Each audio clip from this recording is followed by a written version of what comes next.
Alright, hey guys and girls, welcome. Jeez, it's a hot day. Oh, I'm sweating already. I am wearing the leather jacket and the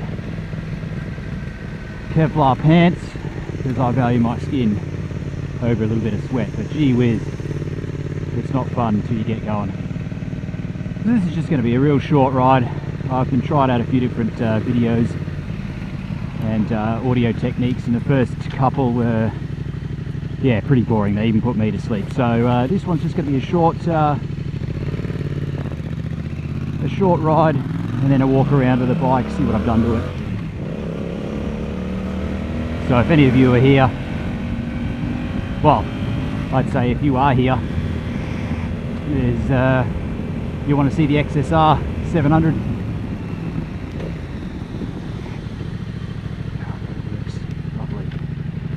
You want to see the XSR700 and anything that I've done to it. You're either thinking about buying one or you've just bought one. Oh jeez, it's hot. Sweat is dripping off my nose.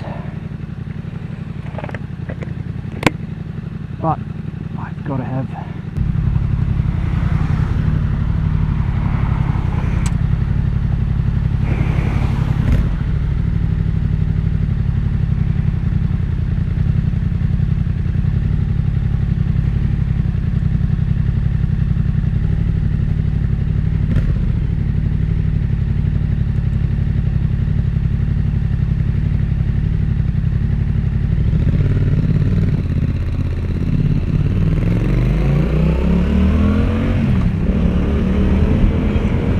oh, let's get some of that airflow going. Oh, that's better.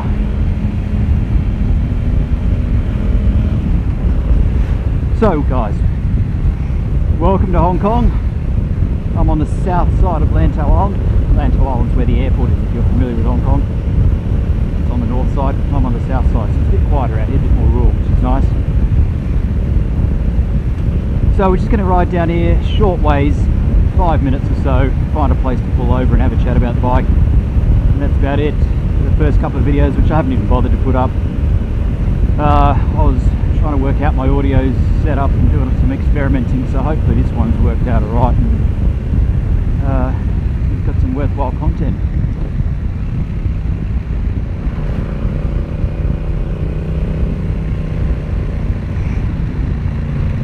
So I'm riding the 2018 Yamaha XSR700. I had my eye on this bike for a long time. I just really like the styling of it, that sort of retro cafe sort of style, but with all the modern perks and the reliability of Yamaha. So I eventually picked one up. Took me a while to get one in Hong Kong. It's another story though. So far loving it. So I've been putting quite a few of my own touches on it, so that's what we're going to run through, and if any of you guys are interested, I'll be able to find some links if you want to find the exact product.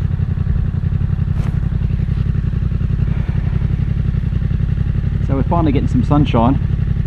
Last couple of days have been a bit cloudy. Of course the sunshine means it's just baking hot as well as humid. The visor's fogging up because I've been trying to reduce the wind noise in my helmet. So there's trade-offs. Getting the sweat in my eyes now.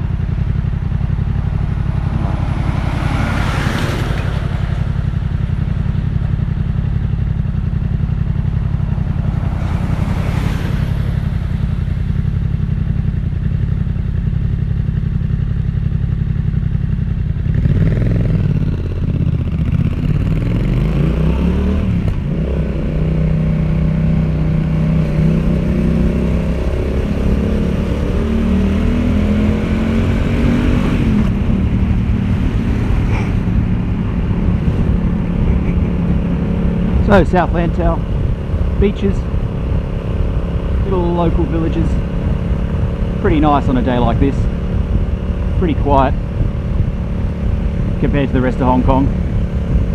Roads aren't too good though, concrete, potholes, not fun, but you got to get out anyway, don't you?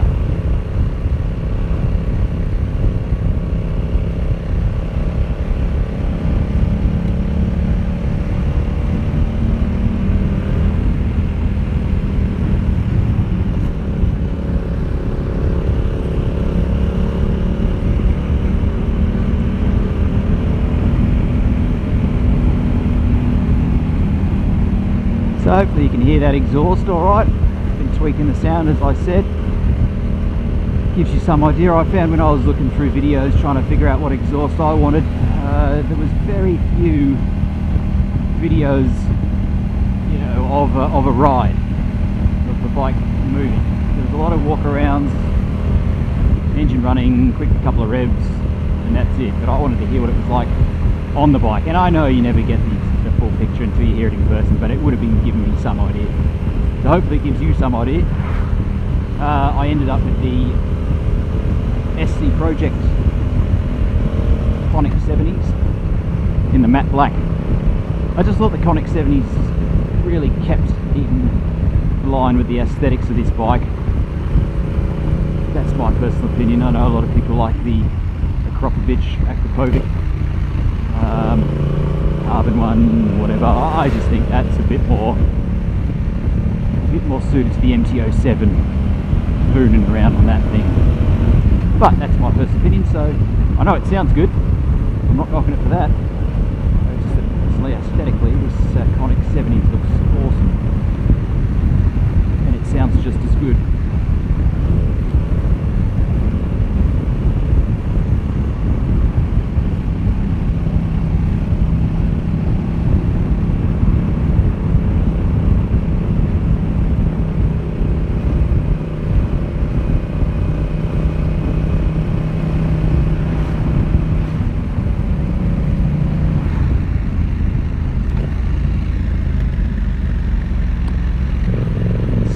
What you get in the rural parts of Hong Kong, especially out here, is feral cattle. Never know when they're going to jump in front of the road.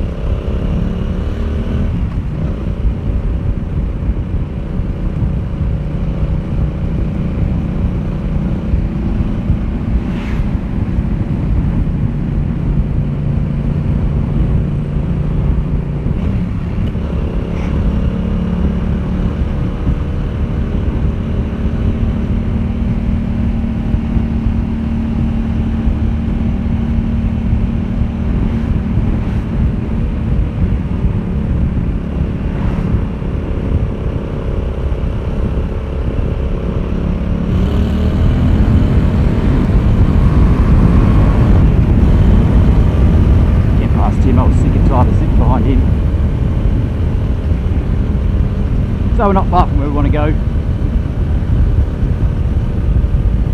Like I said, I've done a couple of videos before this and I found, well, they were an hour long for starters, and it was just me talking and bullshitting before we actually got anywhere. So I really got to shorten them down. So I will.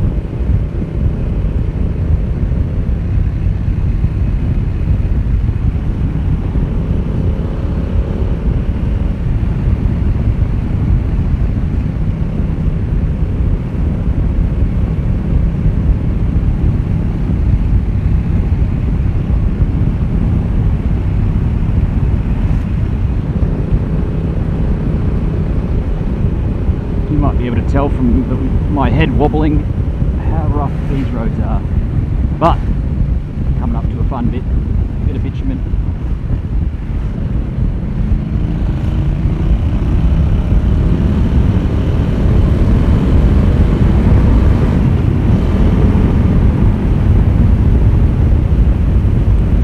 So the spot where we're going to pull over and have a chat is back behind me. I just had to come across this little bit here because ride rather fun. I'll just do a quick U-turn.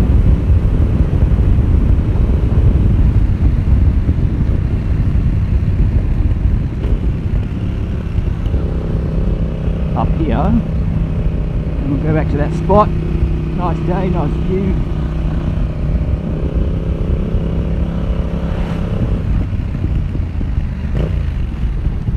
This lever's new, so that's why my gear shifting's shit house. Probably just me actually, but anyway, that's what excuse I'm going with.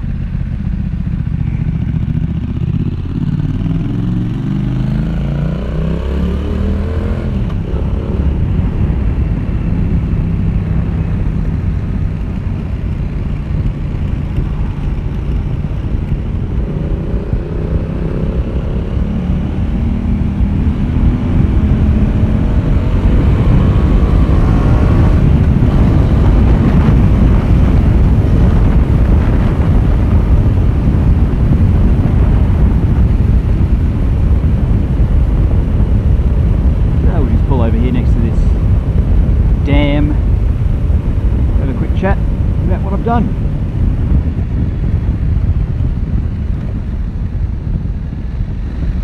I actually need to move my lever a bit closer. A little fine tuning.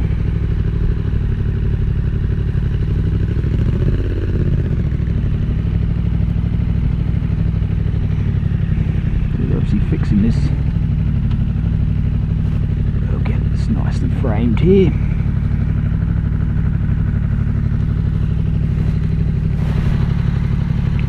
Let you have a look at it while the engine's running.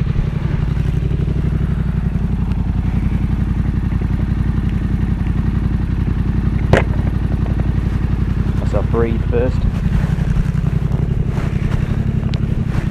So there it is, Yamaha XSR700 SC Project exhaust.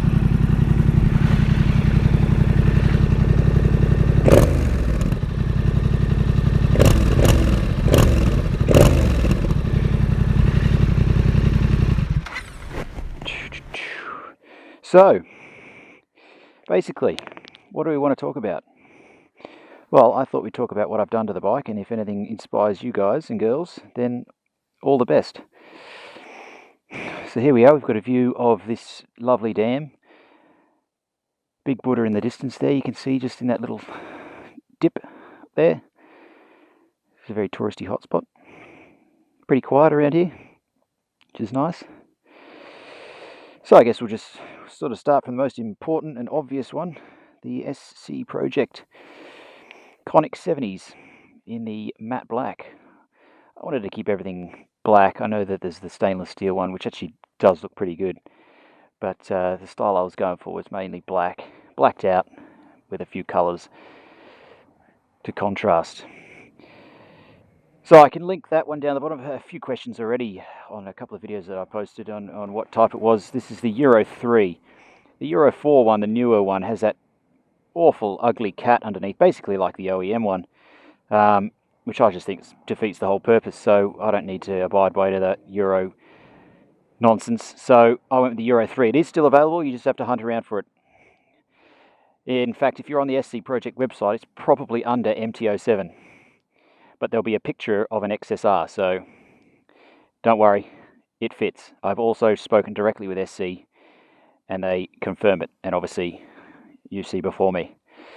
Pretty easy to install, I think. I just actually got someone to do it for me because they had the tools and a bit more of a know-how than me, but all in all fairly straightforward, I think. So sticking to this side, I've got these SW Motec covers. They just tidy up the frame a little bit, I think. One thing you've got to note is if you want to install them, you have to reuse the passenger pegs and their bolts. If you just take the pegs off and use the stock bolts, they're too long. So what I wanted to remove the pegs, so I just found some, well, I went to the hardware store, bought some shorter bolts. There's a 20mm M8 bolt, spray painted and black, and job done, and it looks quite good. Same on the other side. Just fills the gap in a little bit. Hopefully you can see that. So sticking with this side, crash bobbins, Evotech, front and back, and then on the engine mount here, tank grips. Got the Evotech radiator guard, again black. That radiator on the front there in silver just looks awful. It sticks out like you know what. So that fits quite nicely.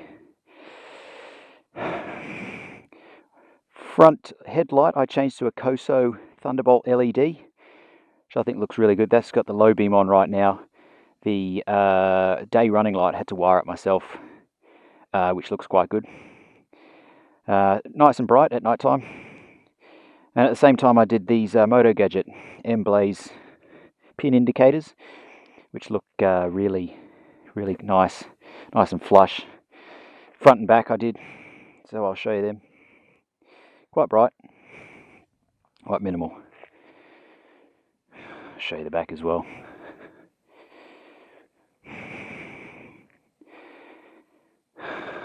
Whilst we're on the back, Evotech tail tidy. I personally having seen the bike in person once I bought it, quite like the rear fender and the rear light. I know some guys get rid of the light and the fender completely. That looks pretty cool, but I think this looks good. And the style I am going to go for now is silver front and back fenders, black in between, and then obviously the red tank I think will look quite good. I am getting a shorter fender because I think that's just a little bit too big. I don't ride in the rain or anything like that, so I don't think it's 100% necessary. Just make it look a bit sharper. So that's a to-do list, as well as I have at home, need to find a way to drop the front wheel out, is the upper fork covers black and the fork gaiters, which I think will look really good. What else can we talk about? On the handlebars, I went with the bar end mirrors from Kemimoto, real cheap, about $30 on Amazon, and the view is so much better than the stock. It looks good as well. I prefer them up as well. You can have them down, but I found that they kept on contacting the tank, and I kept on having to bloody readjust them. So sticking up, I think, is a lot better for me. Levers, I went with some black levers again to keep the black theme. I liked the OEM levers. Actually, I like the feel of them, but these ones are pretty cool. I think I was saying before that it's just a bit too far out. I'll try 3. See how that goes. Geez, that's about it really, I think. Oh, if any of you are wondering, someone's asked me this already. This is an aftermarket gauge mount. Gauge usually sits here and you have to awkwardly reach over and turn the ignition on. I know Brogue Motorcycles makes one that sort of mounts out the side here. That was fine. I mean, I'll admit I would have bought that one. But when I got this bike, I had to import it from Japan because of the issues with Hong Kong. It came with it. So I think it's pretty good. It's not the prettiest of welds, but it's in a good position. So I've sort of got accustomed to it. So I quite like it. So if anyone's wondering where that is and they like it as an alternative to any others they've seen, that's on WeBike. WeBike Japan. Fairly cheap too. Oh, got a passenger. What else came with the bike? This actually came with the bike. This is a helmet hook. I was going to put something underneath the saddle, but again, this came with it. It was excellent. It's very, very handy. As you can see, I've done the same bolts that I was talking about on the other side. What it came with was some security Torx bolts, which were a nightmare to get off. I mean, it's just a helmet. Nobody's really going to steal it. So now, and then that meant I couldn't install this as well because the bolts were, too long and all sorts of shit. So I got the shorter bolts, spray painted them black, and put them through. So if someone wants to steal my helmet and they have a bloody ratchet, then go for your life. I think that's about it. If anyone sees anything on the bike that I haven't touched or they want to know more about, let me know. And I can do a more in-depth review or talk about it. Hopefully I haven't been too boring. I'm just new at this, so forgive me. So yeah, we might just ride home now because I've got to get going. It's too hot. Some would say, well, why are you wearing a leather jacket? Well, because I don't want road rash in the middle of summer. I admit I have ridden in a t-shirt on occasion. But the more I do that, the more chances I have that my luck is going to run out. Okay. Well, I won't bore you with the ride home. So if you like this video, give it a thumbs up. If you have any comments, just leave them down below. Otherwise, I'll see you on the next video. See you guys.